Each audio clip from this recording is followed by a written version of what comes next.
Midnight Ghost, and we are going to be playing a game called Connections Lost. Oops. There we go.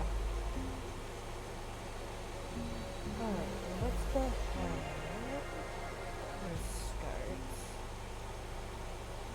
Cool light illuminates a dim bedroom cast by the flickering screen of an unused PC. The air is choked with warmth. The sweltering humidity from the ongoing storm outside is only amplified by thick, drawn curtains and the hum of the computer's overworked fans. Excuse me.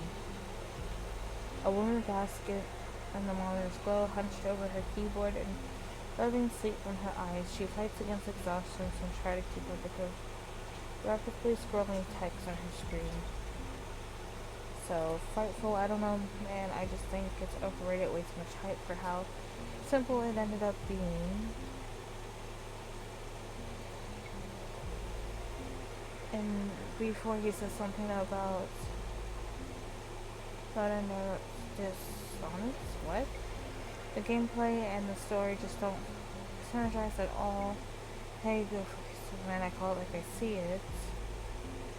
The woman leans in, hesitantly taps at the keyboard. A thin smile touches her lips as she steps into an ongoing conversation between her friends. What are you guys really talking about?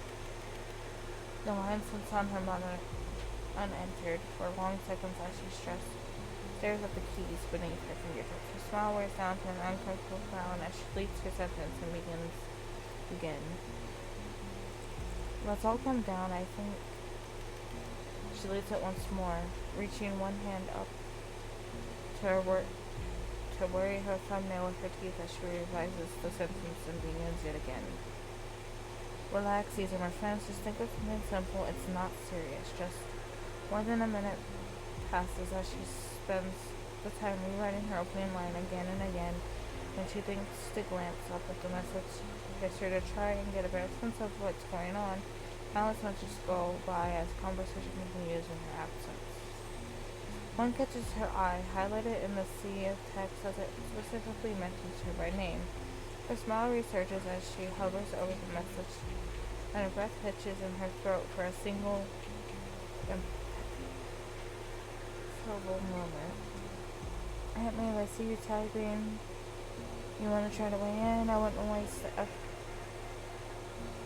on these two dorks. The woman recoils as the message makes her face flush in embarrassment. She hadn't sent a message, and yet she had been noticed all the same. Her fingers trembled over the keyboard as a shameful smile splits her lips. She always found Camellia to be more thoughtful than her other friends. She had no source of reliable stability and wisdom for years. Her hesitation dissipates in an instant as her hands fly to send a reply before her pause becomes tangible. I was just going to say that you guys are being funny, nothing too serious.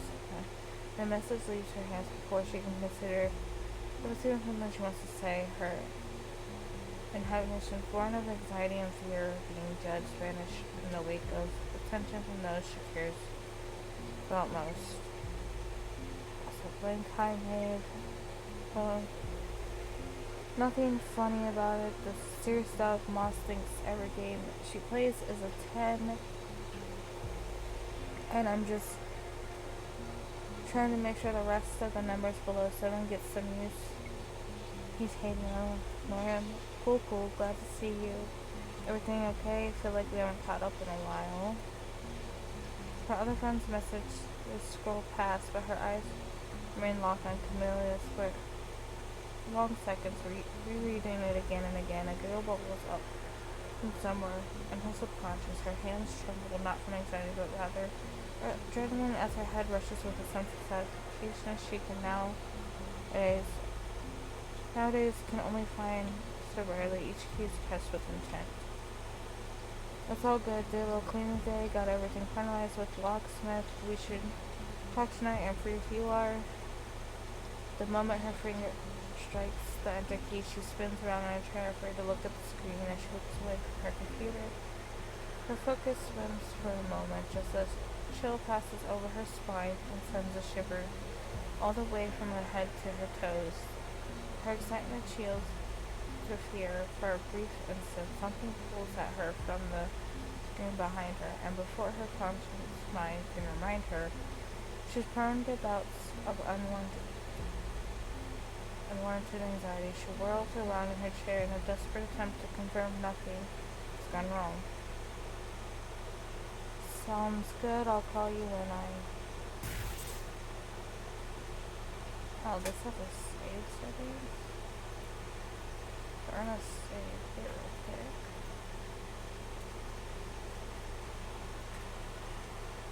All at once switch off. Okay, so...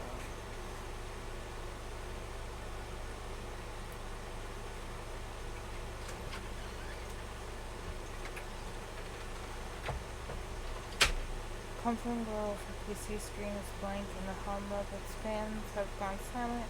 Slowly now she removes her headphones as she hears the thunderous pound of storm outside rain drills against the windows and walls, and the sound echoes throughout her home. I guess the power went out. I didn't think the storm was supposed to be that bad. Her first instinct is to reach the pocket and pull out her phone, not one to go without reassurance for long. A great sense of relief fills her nerves as she sees that the outrage her connection to her internet is maintained, but tap her turn her message to she can signal waiting and unanswered. Something strikes her as odd. The message repeats unnaturally duplicated in a log. She supposes that the outrage must have repeated it somehow and chalks it up to complicated process of the internet she doesn't quite understand. Sounds good. I'll call you when I'm done closing up. Should be like a few minutes. Can I talk to you? Fred keeps trying to get me to play some bullshit with him and be... Wow, okay, God forbid a guy wants to hang out with his boys. We have plans. You two have fun. Not like I want to intrude on that call anyway. Well, hey, sorry if I just went out. Give me a minute to check the breaker and I'll be on. Oh no. I heard there's supposed to be storms over there. Makes sense to me. Take your time. The woman rises from her chair and paces over to the door. She can't help but feel nervous as the prospect of navigating her silent and darkened home, and clicks on her phone's flashlight in an attempt to find some comfort in the light. Steeling herself, she throws open the door and peers down on the darkened hall. Always cautious and prone to jumping at things that weren't there, she ensures she shuts the door to her bedroom behind her with one final click of the latch. Cautious steps carry her through the threshold and out in the abyss beyond. Her flashlight sweeps across the hallway to guide her steps through the dark.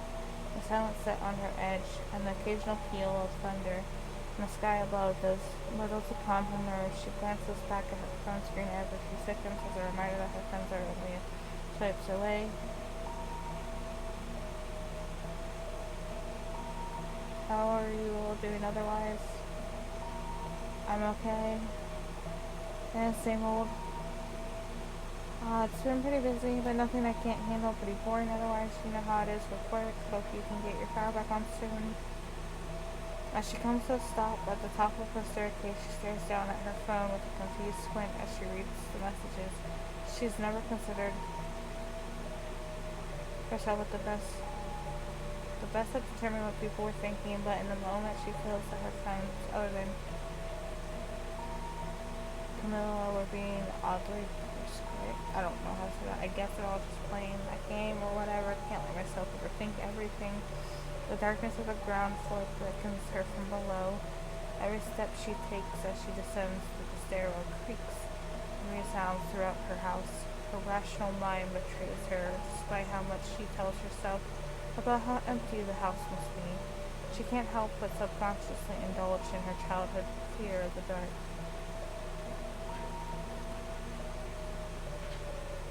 shadows dance around the corner as she makes it to the ground. With a glance, she confirms that her front door is closed and locked, as it always is, a fact which only quells her anxiety by a fraction. The house remains silent. The rush of her blood in her ears is loud enough to stifle her own breathing. Her steps shift the floorboards, and the groaning of the wood beneath her feet is so loud, but absent of all other noise, that it makes her blood run cold. She can't help but imagine the worst. She glances into the blackened doorway that leads her into the kitchen. The darkness is almost as something lurks within. Her body is slow to go spot to her mind, and second sight of her phone flash illuminates the interior. As she swings it up and points it ahead, the starlight creates sharp contrast around every sharp edge and corner. The shadows go long, even when nothing can be seen. Her imagination fills in nightmares on the edges of her vision. She can't help but see something bend around the corner, attracted by the noises of her footsteps. She remains frozen in place at the thought. Her heart pounds in her ears, and her mouth goes dry as she pictures it so vividly it roots her to the ground. Every minute shift in the air feels as intense as a punch, and even the slightest fraction of noise rings in her ears like a gunshot. Oh. For long seconds, she stands in the hall, waiting to see if her worst fears come true. Of course they don't. Nothing peers from around the corner or emerges from her imagination. Darkness to ambush her. In one sudden moment of sombering self-awareness, she swallows down her fear and turns away from the kitchen. Her terror only doubles with the doorway to her back. Her mind is full of creatures and shadows and nightmares. It's only through sheer force of will that she can keep her back to the dark and face ahead. Cautious steps carry her to the door of her utility closet, willing herself to still her trembling hands. She pulls open the door and steps inside. Fumbling through the poorly illuminated dark, the woman gropes blindly in the utility closet to try and return the light to her home. Flip the breaker. The lights sliver back on, and the ambient hum of electricity through her home soothes her nerves more than she realized. She's back out of the utility closet, shuts the door with a final thud, satisfied with her handiwork. She didn't realize how much she missed the light until she finds a moment to catch her breath in the hall. Leaning her weight against the wall, she closes her eyes and breathes in deeply. There was nothing in here but her. It was her house. She stands in it alone. The lights she keeps on in every room banish the dark, and the heater's mechanical growl as it whirls back to life overcomes the steady strum of the rain outside. A few moments pass, her heart pounding slow. She grounds herself with her head against the wall to cool out, letting the anxiety seep out of her in waves. Her phone buzzes in her hand. She snaps free of her meditation and hastily checks the message. Got everything fixed okay? She smiles. She taps out a hastily reply and shakes her head at her own foolishness. All it took to ruin her mood was less than 5 minutes of wandering in the dark in her own house. Another giggle burst from her lips against her will before she could stop herself. I'm admitted. It's just a storm. This kind of thing happens. I need to get out of my head and talk to somebody. Now emboldened with a newfound resolve, the house no longer looms with the same presence as she felt on her way. The breaker. On her way back to the stairs, she passes the kitchen and spares a glance inside. Fluorescent lights make it seem much more inviting than it did a minute ago. Her fridge rumbles as it burns up ice now that its power has been restored. She passes her tongue over her chapped lips. Half of her felt thirsty enough to make a momentary detour for a drink, but the inviting message from Camilla makes her phone feel heavy in her hand. Her phone buzzes again, and she can't help but turn away. As she crests the top of the stairs on short track back to her room, she glances up from her phone as something catches her eye.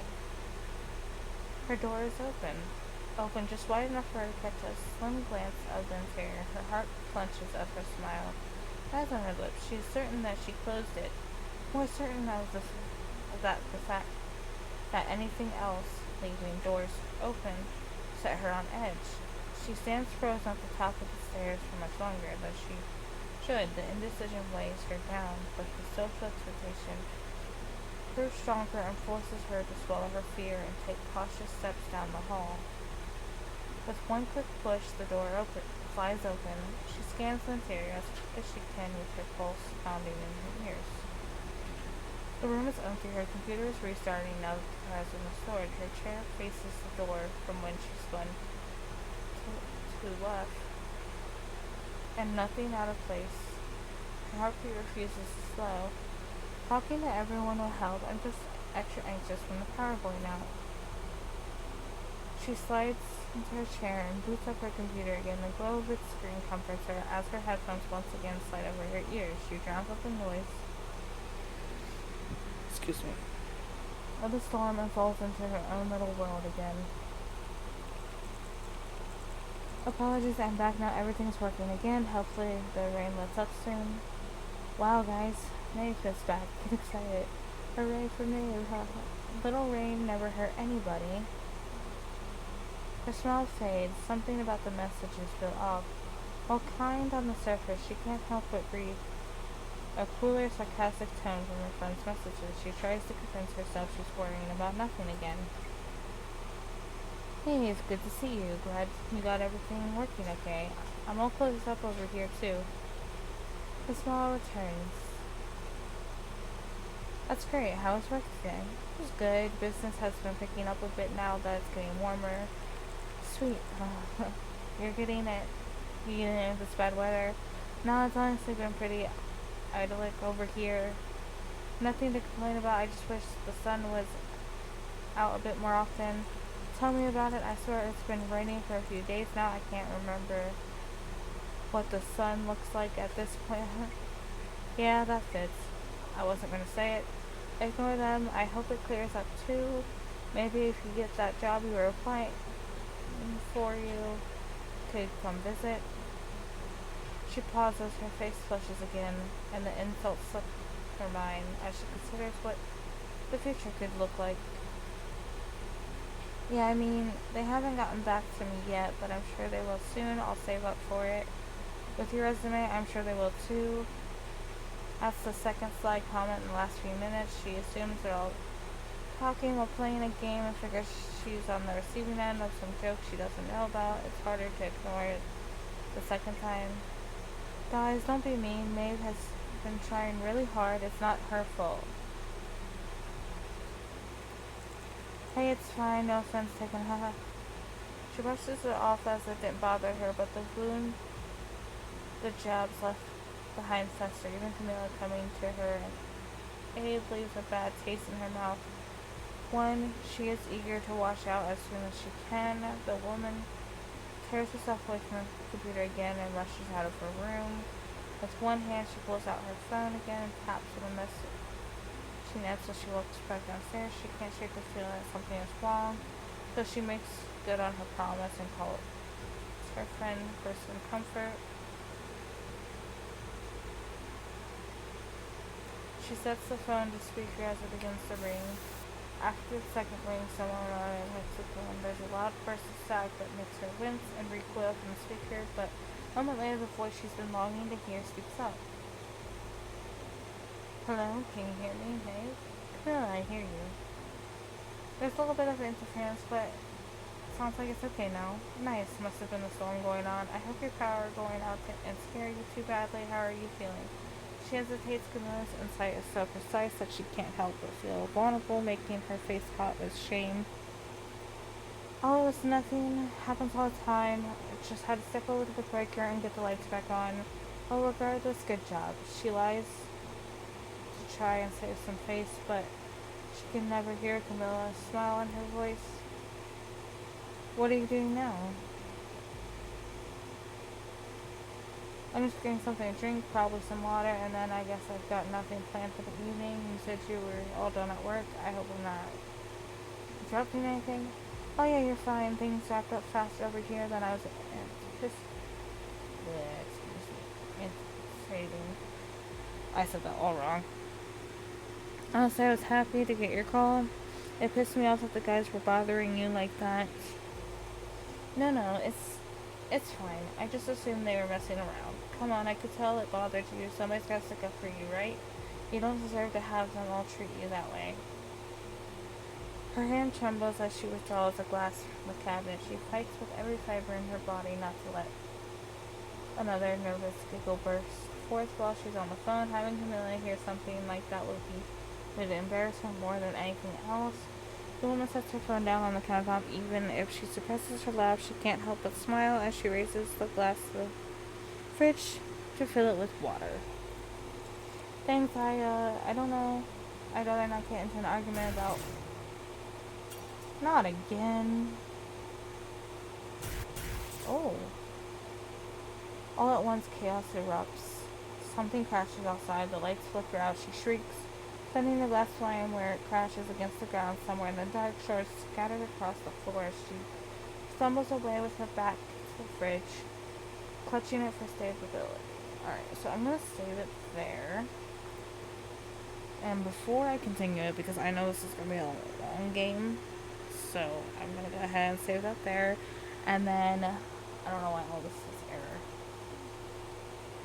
So I saved, right? Yeah, save. I don't know why this is there. We're going to go ahead and go to the main. Okay, so yeah. Alright, so we're going to...